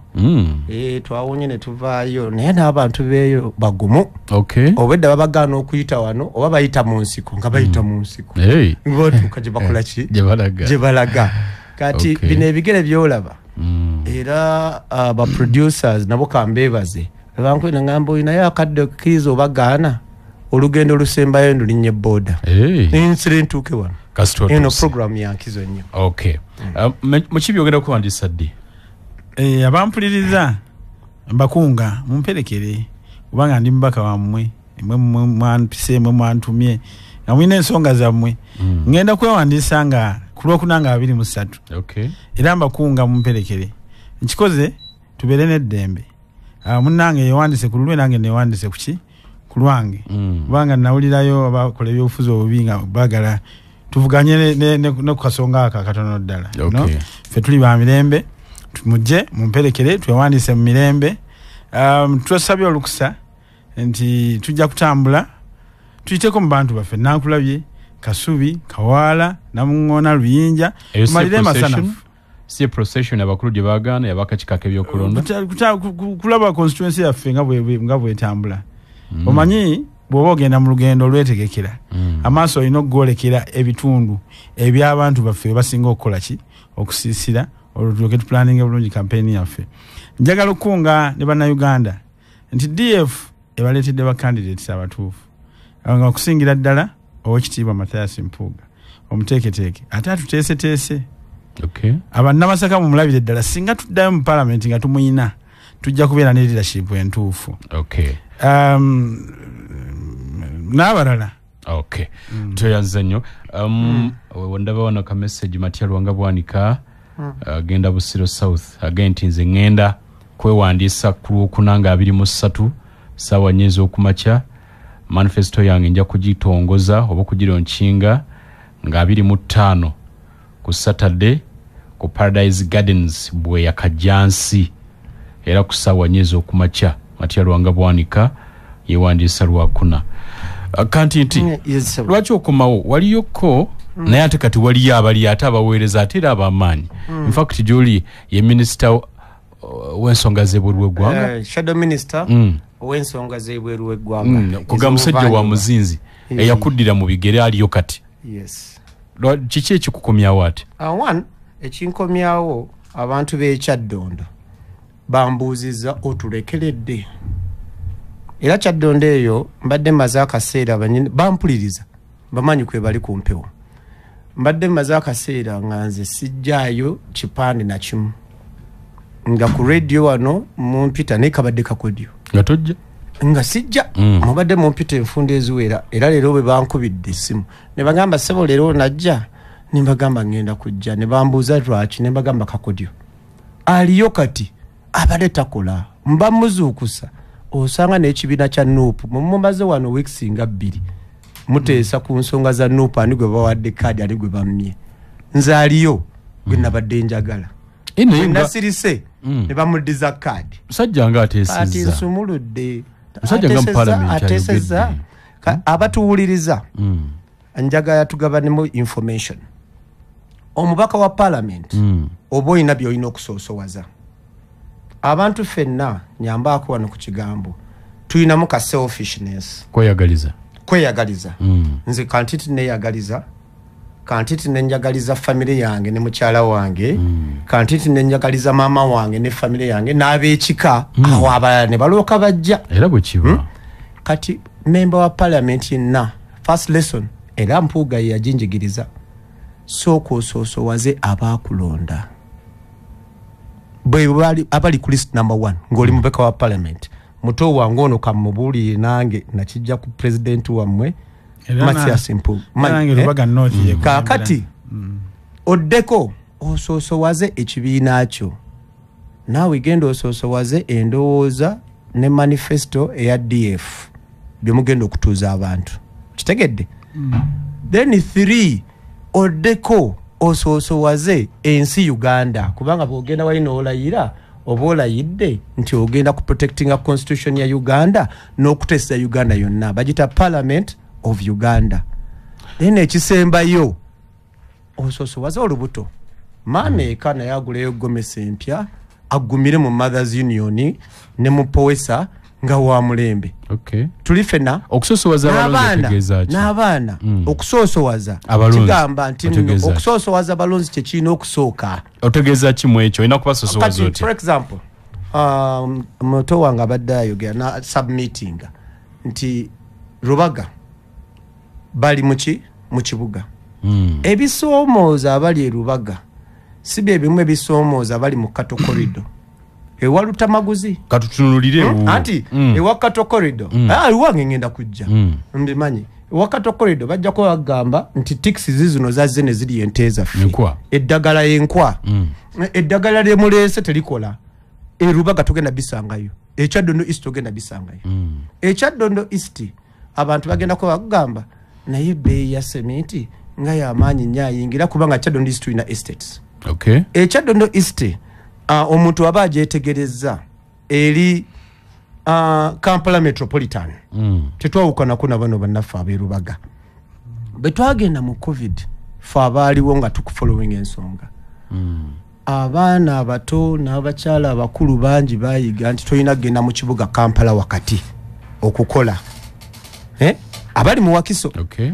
Kati alina ka boutique mu town ne bamulookinga down n'atwala damize ezo damize bambaza engoyi n'azitwala Wakiso n'abeera nga akukutanga ne police emukwata ayiga nti n'engoyi zange nsobola zitundira wa Wakiso ate bwazitundira Wakiso n'oyo amupangisiza mall naye n'asasula omusolo Kasanga Town Council tuli fena. Okay. Kati aho betuba twefumitiriza ne tutegeere ffe biki ebitusoomooza tuba twefaako kubanga naffe tweyagaliza sobola ba constituencies bazisalamu nga tutunulira nansa na muganda wange ali wali naye nze nsobola kulowooza ku Kyaddondo East nga tutunulira ebyo bwana Kantinti. Yes, tetwagala ate twerabira obuvunaanyizibwa bw'omubaka. Yes. Kubanga alina emirimu emitongole gy'alina okukolera egimupimirwako nti omubaka akoze eki akoze obuvunaanyizibwa bwe omuli okukola amateeka. Yes. Omuli okulondera enteekateeka za gavumenti. Ekirala ki? Oversight ku government enteekateeka okukuba toki mu gavumenti. Omuli kino kyekisinga ate obukulu kyetubuusa amaaso omuli okutematema keeki y'eggwanga budget kati owaffe taliiwo wano owaffe ow'Ekyaddondo ntagikoze emirimu agikoze bamugoba kakiiko genda obuulirize buli munnamawulire bamugoba kakiiko kino kyogera without fear of contradiction kakiiko ka budget omanyi lwaki non-attendance emirimu gy'obadde ogamba nti nno emirimu gy'obadde ogamba nti yakiikirira ye shadow minister wa foreign affairs ogutali musango naye ebbanga ddene abadde alimala bweru wa ggwanga ng'ali ku nnyonyi buli kiro kyatabadde ali ku mirimu emitongole gya parliament. Emirimu emitongole gya parliament osoosowaza ffenna tulina obukiiko tebusinga ate bantu bo wano Kasasiro yagenda okubuutikira abantu yali bweru wa ggwanga ate yandimukwatiridde aleme kugwa. Kasasiro yandigenze n'amukwatira bw'akyali yandibadde agera n'atula mu bukiiko obwo neyeekubira enduulu ng'obudde bukyali ebintu byonna bye baakola oluvannyuma byandibadde byakolebwa dda. Kantinti n'ekitongole kya KCC nga nakyo kyali mu kwenenya tunenye mubaka nga KCC evunaanyizibwa nayo yatunula authority twawula ebintu bino. KCCA authority KCCA era ye yali abamu abali bakyayiwayo Kasasiro wadde agundi zajja abasomi ne bajja aba environmental specialist ne bajja ne bawandika report nti kino ekintu kigenda kukola ki kwonooneka. Kati KCCA awo omulodi mwolereza KCCA ekyatwala Kampala yonna eno Kampala Metropolitan gye badde bateeka Kasasiro yes baali bakola securing okufuna ettaka gye bateeka ki. In the meantime gw'omubaka nanyini mufu bagamba yakwata wawunya sebirozi tiyabituusayo mu budde mu parliament kakati ebiro teyalina concentrating mugende mubuulirize muli bannamawulire road tulina gundi Wakiso. Wakiso waliwo enguudo zeekwatsa. Tulina oluguudo luva Empererwe ne lujja paka mu Kiteezi ne lweyongerayo paka mu Kiti. Wakiso district ebadde lutukwatirako. Right now loan yayiseemu ya World Bank egenda kukolako oluguudo lwo paka mu Kiteezi. Omukulu oyo tatula genda olabe minutes eziri Wakiso yatulayoko ku district. Genda olabe minutes eziri ku ba councillors abali loko bayatula yoko. Akadingi dingenda kekuutira sigenda kuswala. Ngenda kekuutira taina kyakoze abantu ababandonize. Kati mwebye ebinna byenkumenyedde. Abantu ab'Ekyaddondo yabalekerera. Naye mpulira nti ekibiina kikoledde. Kibiina kyabwe akikoledde. Abadde ku kitebe abeerayo era akiika. Then Uganda as a country naye agifailinze. Atuletereyo biru emu gyali si mu parliament eyambye omuntu w'Ekyaddondo East. Si muna Uganda. Mu myezi mukaaga gwena kiwanyonyogerako omunana gwamalayo. Wena biru gyawanyonyogerako. Bakayisa ogamba etteeka nti company z'amasimu. Eno MTN, Airtel, Waridi. Ziwole sente zino sente ze batuwola nange ngalina nina amabanja mangi ku simu mu company ezo. Zigendere mu mateeka aga banking aga Uganda. Babadde batujjako emisolo mingi nnyo. Si misolo magoba. Amagoba mangi nnyo. Otuko okusasula omukozi akolera awaka nga already akugamba sebo toteka kasimu. Nawe nyini naffe nyini bwe muyita ba honorable otuko alina gamba ngenda kusindikira rent wo bebanja lyo tuteka kusimu yange. Okay. Teke okuyono eteka gwalitekayo atatukangako nedda nakitandika mu kakiiko. That was 9 years ago. Nakitandika mu kakiiko ka ICT nali shadow minister wa ICT. Okay. Nali mpereza ba ICT nga bwe mpeza n'ab'Ekyaddondo nga bwe tugabana n'ab'Ekyaddondo abakatanga bamanyi bampuliriza kwebali kati katanga ekitegobwa nasika amasanyalaze twagabana ku musala gwe nali mfuna mu parliament. Abaana benneya okulabirira nkyabalabirira up to now bisanja bibiri later kyagulanye yamala ekisanja kyange awo betutandika awo ate tebijja kuggwayo. Okay. Pulirize manso kuli dakiika ziri 29 zimaze okuta ku ssaawa 2 ez'ekiro kyalo. Bannayuganda sabbuuni gwe mwetaaga okwoza engoye na byonna byetaaga okwoza bamuyita Jama white washing bar soap. Mulungi atukuza engoye muwevu mu ngalo alina akawa akalungi tagwerera mangu. Jama white washing bar soap yasinga obulungi mu Uganda ensangi zino Center Glazans Kobuseko bogerageranye n'ebbeeyi ya sabbuuni omulala. Ate sabbuuni gw'olina okunaaba n'otaddamu kulowooza ku sabbuuni mulala ye Lanzo bathing soap. Alimbikanga Lanzo blueberry, Lanzo vanilla spberry, Lanzo ice cream menthol ne Lanzo antibacterial. Sabuni wa Jama washing bar soap ne Lanzo bathing soap ali maduuka ne supermarket wonna okwetola eggwanga. Mugezeeko togenda kwejjusa omusuubuzi subula Jama ne Lanzo ogenda kulaba business bwetambula anti by'abantu bibaagala. I&M Bank bakuletedde I&M Banking Agency. Osobola okubankinga oba okutereka sente zo ng'okozesa banking agent oba mobile money ekuliraanye. Lyayo sente ng'okozesa ATM card yo eya I&M Bank oba teekako sente zo zigende butereevu ku account yo eya I&M Bank. Kyangu, kyesigika ate tekitawaanya. Okubankinga kwanguyiriziddwa mu bulamu bwa bulijjo. Genda wa I&M Banking Agent akuli okumpi onyumirwe okutereka sente zo. I&M Bank eri ku side yo erungamizibwa Banka Uganda enkulu ate sente z'aba customers zikumibwa ekitongole ki Deposit Protection Fund okutuuka ku bukadde bubeera 10. Njagala nakujjukiza ennaku ziggwayo banaffe aba Mirage Tiles bakuletera Independence Bonanza 2025 nga tuli mu kujaguza ennaku ez'ameefuga g'eggwanga. Eno ne yatandika lumu omwezi guno ekomekerezebwa 3 mu lumu omwezi guno. Ebintu byonna babisaze ebbeeyi. Jjukira bali mu tayiro n'ebigenderako. Balina tayiro mu size ez'enjawulo okuva Spain, India, China, Kenya ate n'ezikolwa no munda mu ggwanga. Zonna basaze ebbeeyi. Ebikozesebwa okuzisibwa byonna babisaze ebbeeyi. Tulina sanitary ware, omuli jacuzzi, water heaters, bathtubs n'ebirala byonna babisaze ebbeeyi. Ate ku luno transport bamukuwa mu cash. Byoguzi ne bagaa sente ziizo twala ebintu byo ku ntambula yonna gy'oyagadde. omukisa guno togusubwa gukomekerezebwa 31 omwezi guno ogw'ekumi.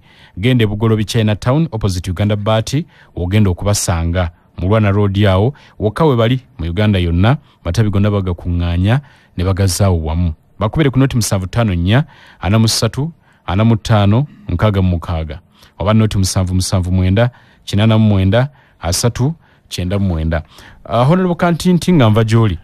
Yes, kuliko ogambe wano ogamba amabanja g'okusimu nti naawe ogalina naki nentyamu nenga abantu bakyaddondo tujjuka ebiseera biri Kantinti ali mu kkomera mabanja gamuli mu bulago buli kimu kino bakisika mu kkomera natuukayo mabanja byebizibu ebyo mabanja gakuli mu bulago buli kimu gatereera anti wulira nkyasasula nno okyali mu mabanja nkyasasula sitenda Sebalu nga yeekobanya n'enkunyeenyo mu wadaaliyo bantwala mu kooti nga nakamala okufuna obuwanguzi bwange be bantwala enabweru mu kooti enabweru nekkiriziganya nange negamba DR form zonna zifaanagana twali mu kalwako n'abantu nno abagumu muwala wa mwami omugenzi Sam Kalega Njuba bali bamuyita Stella Njuba ne yakalimu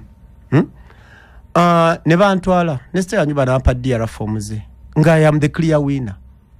Bwe batuuka enabweru ne babagamba nti DR form zonna zisoma Kantinti yawangudde omusango ne bagogoba ne bakola appeal ekikkirizibwa mu mateeka ffe semateeka. Bwe bakola appeal ku luno ne bakyusa tewawa bakantinti mbu twagala recount bagenda mu kooti nga nkunnyingi muwadde oyo aliyo era oyo tetukwatagana tetuzikwasaganya nga nkunnyingi yawa sitenda amagezi waliyo nga agamuwa ne mu kooti yaliwo najja n'atula next to me ne next to sitenda enabweru tasobola kyegaana gwojo kibuuzeko sitenda Sebalu nkunnyingi muwadde ayizo kyegaana kaakati kubanga kyekimukolera obutambi obulina obutamisi bulina naye abantu ba witness baaliwo twali mu kooti enabweru kalebula asibya twali bagenda kunsiba twali nabweru bulungi nga wetutudde accused ne avunaana ne gwe bavunaana muwadaija natula wakati nga Sebalu wali nkunnyinyi muwadde wano ndi kumpewo amateeka ngamanyi asibya ngamanyi ne bakyusa ne bawabira akakiko k'okulonda kati nefuuka dipera number 3 defender number 1 electoral commission number 2 returning officer number 3 Apollo Kantinti kooti nerooka esalawo nti Apollo Kantinti yiira manya ddayo mu kalulu ebyaddiira mwabiraba nenkola appeal mu kooti esingako nayo netakula ki anti ngenda kumaliriza nayo netayitamu kati appeal bwetayitamu omanyi ba pleaders ze bali baagala obukadde 3 bana mateeka abo abasitenda Sebalu abange nze twali tukolagana ne baŋŋamba owaayi sooka omaliriza ebizibu ebyo naye obukadde 3 nga nze mbukwata mbwe sitenda Sebalu kuddiru ki bamala kuntuusayo luzira ne mala okuvaayo luzira ningamba ate nagenda okuvaayo ate nga kyekimu era olina okusigala ng'okyasasula kati osasula meka nkyasasula meka twateesa payment arrangement nkyasasula okay ampuliriza akadde katambula bwana Mukiibi parliament ye12 gyogendamu gyoyagala okugendamu biki byewesinga okwesungayo byogamba nti parliament bwe tunaba tuyingire twagala etunule wano etunule wali ebitakoleddwa mu parliament eno ey'ekumi nnyo mukama wange kantandikire ku nsonga ya mukulu Kantinti ekisooka economy bwetyo weeri kati bannabyabufuzi kino kye bakola ekyokuleetera abantu ddala ng'akalulu katuuse ne babawaayo akasente togenda kuliisa muntu myaka 5 nga gwakola ki nga gwamuliisa era ne program ene ya President Museveni okugaba amabaasa tekola kubanga it's not economically feasible abantu beetaaga tubakolere projects ne programs ne policies mu parliament for example ebinaabagasa ne biwangala nabo emyaka 5 n'omusobyo so si bino by'abantu okudduka ne bafunayo ku ssente ne baziwa abantu nno balumbagananga nnyo president wange nti alidde ssente naye abantu bano essente era bazinoonya gye bazijjayo ne bazirala ne bazifumita mu bantu nga bagezaako okugulirira abaki abalonzi so ze nteesa bwe nti abantu tubakolere projects Number 1, wayogedde nti omulimu gwa member wa parliament ogusooka kola mateeka. Tukola amateeka gatabanjigiriza financially. Ekyokubiri oversight. Tambula mu constituency yo labe bitatambula bulungi efuke matter of importance in parliament ogiraising. Ekirala nga tugenda ku ekirala lobbying ya constituency yo nga tugenda nze wange kamaleyo kano ewange member wange wa parliament avuga emmotoka ye mu myaka 5 ayise ku ssomero lya nakyekoledde eriri mu kibuga kya Ssaabasajja nga lyagwa kifulukwa kiri awo ku highway kirabika. What follow up kijakoze ayita ku luguudo olwo oluva Kasubi paka ku Nakibinge abantu babakonerako motoka zimenyeka luleeta jamu naye abantu abagamba munzize mu parliament nyongero bakolera byennyini birwa ebyo. So lulina ulidde kankotinge kana akasembayo nabadde naye ku mukolo manyi njagala nnyo okulondola abakulembeze bange kubanga mbeegomba muntu wabaina kyenyina omuyigirako nkoleki kimuyigireko nagamba mpulira abantu bannangira okugaba obuugi webale nnyo okugabira abantu baffe obuugi naye omulimu wa mukulu ogwa parliament bateeseze bakolere projects ezinakolaki ezinabagasa abantu batambuze obulamu. Mukibe ebibuzo nina bibiri. Ekisooka ogambye essomero terikoleddwa. Okulobinga olina kulobinga ng'oli mu parliament wokka gwe nga tonatuuka mu parliament nga yeetesiteese okulobinga wakalobingirayo ki mu Lubaga. Abantu b'Erubaga essomero lwaki tulobinze noleeta abaliyambako abantu b'Erubaga first of all nebaza bannabyabufuzi abaleeta kasente kebafuna mu byobufuzi mu allowances n'omusaala batusinzaako kubanga ku kasente bakabawa bawana allowances bakomewo babbulule community zaabwe. Naye nze omuntu kinnombi ensobodde okukola essomero lwaki tulirobingidde nze byembadde nsobola okukola mu busobozi bwange ng'omuntu wa bulijjo mu kasaala kange ntandisa amasomero basali nzigabye abaana mbasomeseza Lubaga North. No, that is one. Nina ne benkwatako kubanga education is expensive. Yes, ne business. Chenga tikatinga bine ebizibu biri mu Lubaga. Essomero liro litudde terina ayamba naki lwaki gwe tolobinze. Siso badde lwansonga. Sibadde na mandate ekikola. Wonna lebo kasibante bwe yali mu parliament bambi yali lwanirira. Nagamba akatale kasigalewo n'essomero likoleki lisigalewo. Yamusikirawo yalina okola ki okutandikira. Era bannalubaga kyembasaba muntume mu parliament munzirize ne honorable Kasibante nga meya wa division yawa y'Erubaga tukwatagane tuwereze abantu baffe myaka 5 kigenda okuggwako nga tete tujja kubawa sente matemu tuzze muntu akoze tagulirira baki balonzi incumbent yani badala tulana wali nalatta kubanga batalina kyeralikira babanga ddala wereza baki abantu. Obadde ina kibuuzo ekirala kyombuuza mukulu mu parliament gyogenda nebo yagala okujjayo abudde lupane government babadde beevuma kimu nti numbers era babadde nga babyogera wano nti bo batono mu parliament nga kizibu okuyisaawo ebirowoozo ne bigguka mu mateeka ge bandyagadde kubanga bannaabwe linda katono bannaabwe babasinga omuwendo omunene mu kibi gwani era nkola zange likizogenda okuyisizaamu ggwe amateeka golooza gayite ng'opposition terina numbers. Webale nnyo ekisooka babadde batono ngenda kukozesa ekigambo ate ng'abamu si ba substance nga tebazitowa ng'abamu basekyesirikidde wegamba n'olaba nga bamenya bannaabwe kubanga obadde olaba babaka era lulina ali ne honorable Patrick Musisi kusanyuka ne mubuuza nti tunulire mu kamera z'eggwanga olikaka sente teryetaaga Ssemujjunganda mu parliament.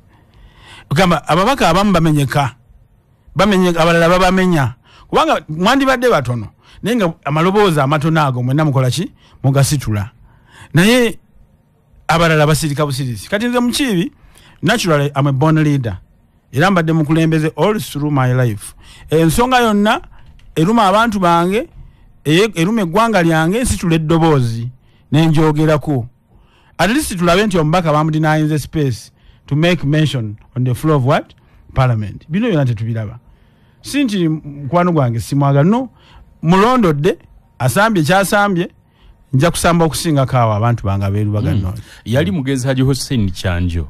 Haji Hussein Kyanjo muko abaka abaali ab'omuzinzi ebbanga libeera mu parliament nenga amaze okulwala nga tannabakufa alina akatambi ke yakola kwe kali ne ku social media okukatambula ngagamba nti emirembe gikyuse parliament kati yeetaaga mu biseera bino si eryo nti nteesezza nnyo naga nti omulembe ogwo gugenze gugwako nga nti fe abaateese nnyo twakyusa biki kaakati abasobola okuteekawo embeera ey'eryanye mu paalamenti omulembe guno gwabwe abateesezza ennyo bakyusizzaaki mu paalamenti ekisooka ngera bwe nagambye ng'agenda yaffe ya Democratic Front tulina okusimba Nakakongo kati tugenda mu byokulonda emu ku nsonga lwaki tetwasimbyeyo president nti akalulu kaggwa bannaffe ne bagaana okukwatagana okutereeza amateeka g'ebyokulonda kakati ne tuteebereza ogenda mu kalulu nga omusambi wa side emu yalonze refari ne balinesmen bonna nga kakalulu kaba kamankwetu ne tugamba tulondobeyo abantu abanagenda mu parliament kisooka ekyo kutereeza amateeka ga byakulonda n'amateeka amalala mu ggwanga wano so gateekateeka abantu baffe tusobola obateegerawoko amateeka ne policies ezibagondeza mu bulamu kubanga nga bwe tulinda President Museveni aveeko we are trying to ekisookera ddala kamalayo kansookenzi ekisookera ddala tulobinga mu parliament twale ba MP abamala n'ekira tukkiririza mu alliances and reconciling with other parties buli wenna ayagala okuteesa oba n'abaavuddemu FDC oba n'abaavuddemu NUP we can create numbers naye bino ebyokuziira okuteesa noga nti bano ab'ekibiina ekira tetukolagana nabo that's dubious politics. Njagala okupayinga respect to Honorable Raila Odinga wa Kenya abadde yazimba opposition ya Kenya nga eri wamu bwegamba waakiri babaddeko nekye basuuza regime ezibeerako nti waakiri kino mukikolere baki bannansi when we act in isolation nga party ezimu bwe zaagala nti bokka tebasobola kufuga ggwanga lino kubanga beetaaga bannaabwe on board beetaaga alliances okusobola okutwala eggwanga lino mu maaso ne transition gye twetaaga era bikange ejja kwetaaga tuteeseganye ne parties endala tulabenga eggwanga lyaffe tuli putting first not selfishness tewali muntu wamugaso okusinga ggwanga lino honorable kantinti yes sebo opposition numbers tirina era bitone bisobola okukyuka yes okusinziira ku balabi b'ebintu kubanga tebawera bazi bakyogera njawulo kijja mugenda okuteekawo mu enjawulo egenda kubeera bweti 1 tusooke tuddeyo tulabe abali mu gavumenti baatuuka batya mu gavumenti bayita mu nsiko ne bakuba emmundu ne bawamba obuyinza ne basooka batuvuga emyaka ndowooza ng'ena nga tebannata bibiina ena amateeka yajja 95 yajja mu 95 ng'ate bo baatandika kujja mu 96 kakati batuvuga emyaka egyo myaka 10 then gye tuyita party eya NRM gye bayita National Resistance Movement as a party eri just wing of National Resistance Army sente bazi controlling security forces bazi controlling bibi tusoomoza okubeera abatono naye tetugwamu suubi tuli bwetuti kati Honorable Hussein Kyanjo ate mu respectinga nnyo kubanga muyigiddeko ebintu bingi nnyo through bisomako n'okubiwuliriza ogambye akatambi kakyaliyo ebiseera bya Hussein Kyanjo bateesa balimu abaami waziti zitwawula eyava mu parliament na boycottinga right enkola eyo kati ekyuse wano nayogeddeko ne ngamba nti nagenda okutuula mu kakiiko mu meeting ewakiso emyezi 8 gye namalayo naye manye yankwata ku mukono Honorable Ssemujju Nganda yankubira akasemu kumakya saa 12 na ngamba waliyo akasente akazze wandibadde ojja n'otuula wali n'obeera kumpi ne tujjayo akasente n'okola enguudo zo Wakiso waliyo akasente abalala bagenda katwala kyekyo bagambye ekyokusosowaza so right now bano sijja bayita ba old school naye abaasooka yabalina influence mazima matuufu bakwata ku balala bagamba omulala yampako advice mu ngeri endala ye weyomye muyita mukoddomi wange kuba mukyala wava waffe Kyaddondo Segona Honorable Segona nga tuvudde kuba ku advice egenti mugenda kuba batono we have to align yes akati abatono Kano Kizza Besigye ayina akantu ke yayogeranga era ndowooza akyakwogera katunonyo katukoma ampulize Manduso kuwulira dakika tubuza 12 nina mwami applicant nti honorable wa Kyaddondo East addayo mu parliament ayagala kuddayo mu parliament ku KDFDC yewandiisa ku Lwokunola Sabbiiti eno ate ne mu Kibi Robert munakibiina kya DF Lubaga North naye agenda kwewandiisa ku Lwokuna lwa Sabbiiti eno. Bwe tutunuulira ku bintu nga bwe biri honorable Kantinti yes nti mwami Kyagulanyi ne banne mu parliament bakajja banga siddene libabaddeyo abateesa babaddeyo emyaka mingi nga bakiika biki bye bakyusizza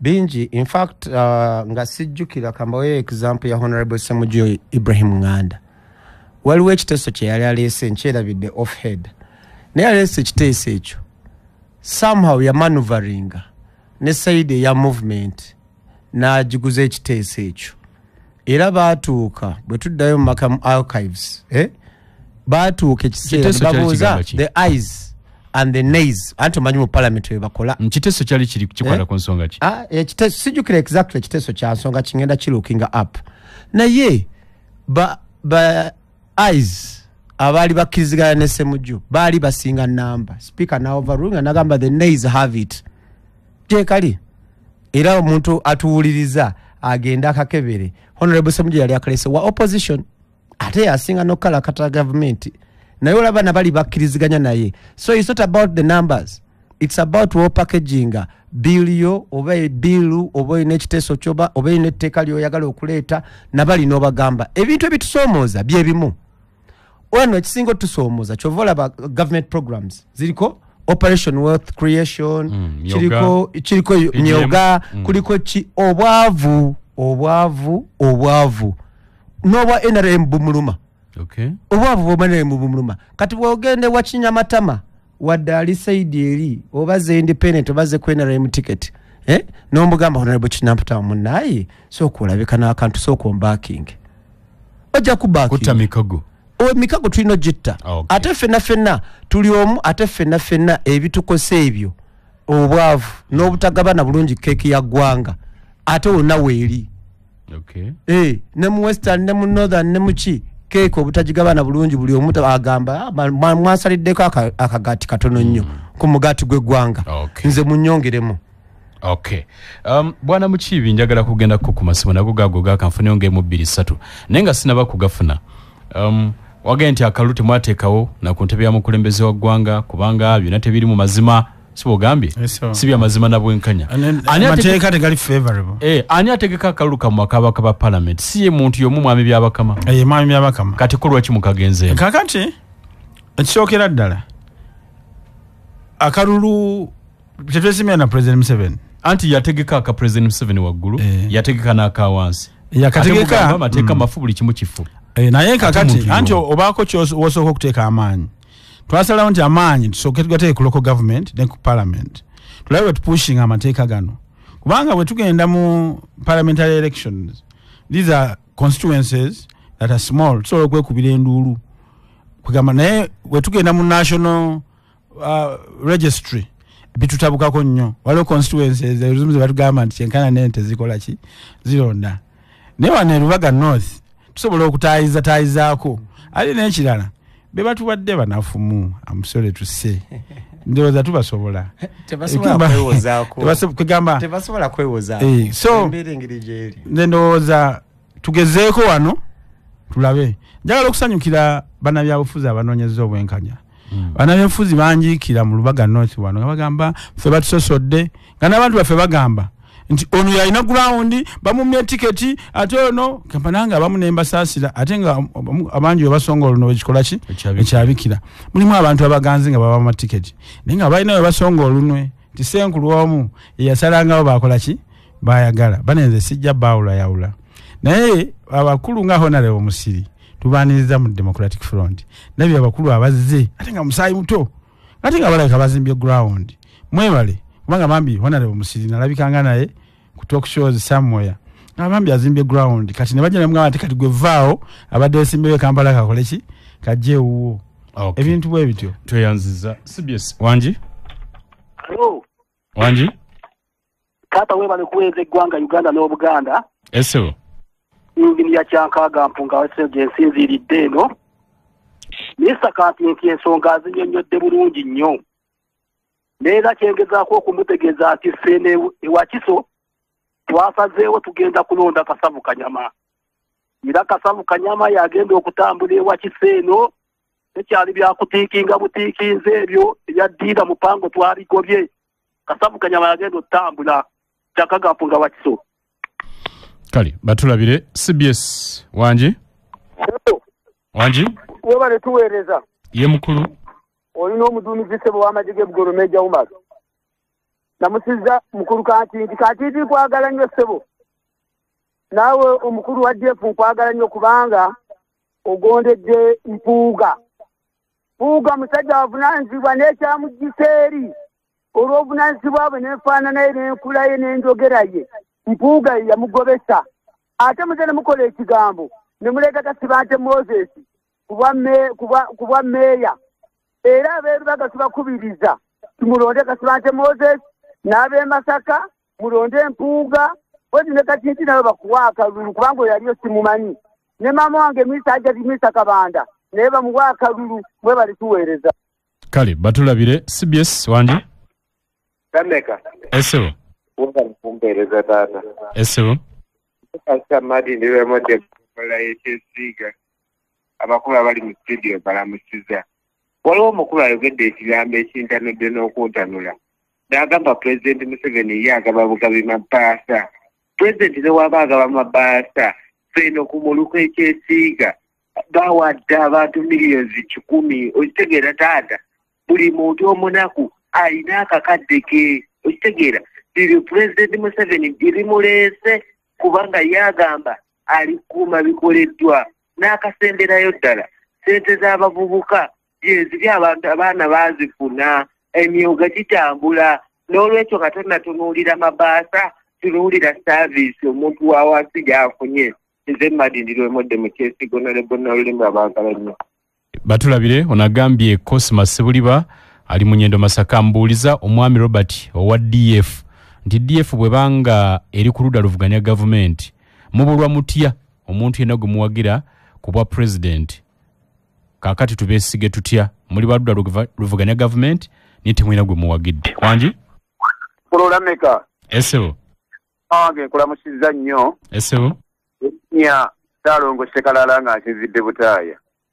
Naye Mukulameka waliwo ekintu mazima ga Katonda mu ggulu ekikwasa ennaku.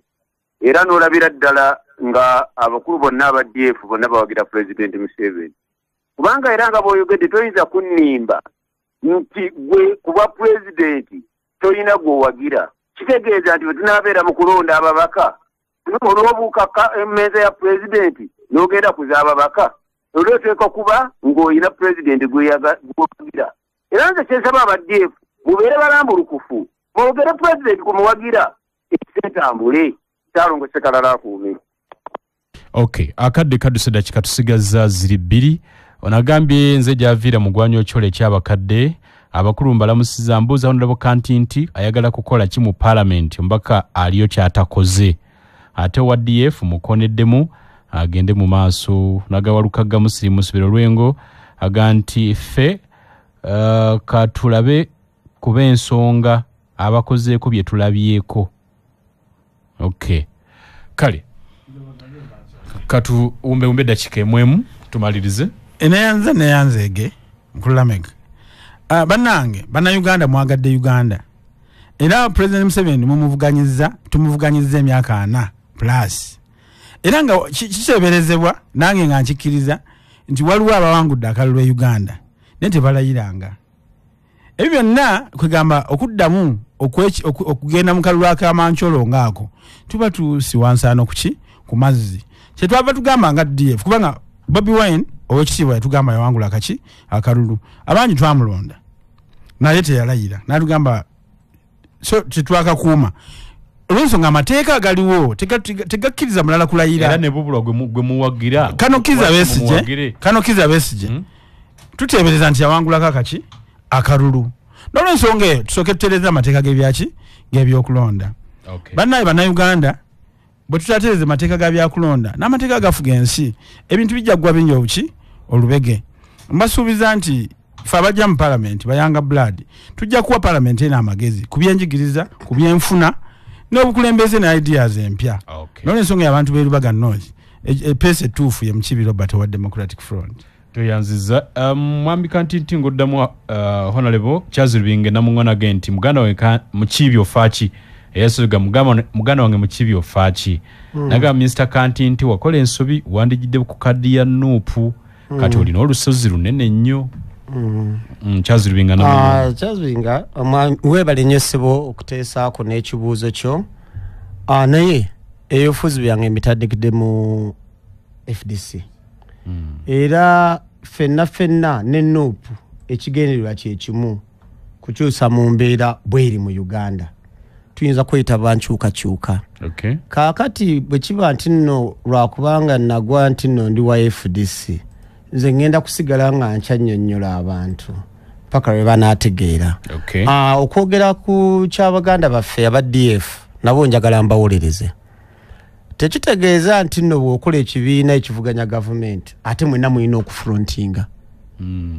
Tulina kati leader of opposition Nuupu yetutwala mu leading opposition Muganda. Kale ate twagala twayongera okwawula mu obululu n'empuuga gye nga Muganda. Kati kitegeeza tusobola okubeera nga tulwalinga gundi emu. Waliwo ekintu kye bayita geopolitics mukitegeere. Geopolitics tulina okubala si nti buli kaseera tugenda kuleeta ono no. Kati awo DF yalengera wala matuufu. Tweyanziza nnyo ampuliriza kadde kawaddeyo waliwo yabadde agamba kiki ngenda okukola aliyo kyatakoze aliyo talina kyakoze. Bize byenkola bingi nnyo pya tekinaweza na myezi 4 resources bwaffe kati bucommunitying wali ebibiina ebitusooseeyo bireetwa mu ggundo ogusinga ogwaffe.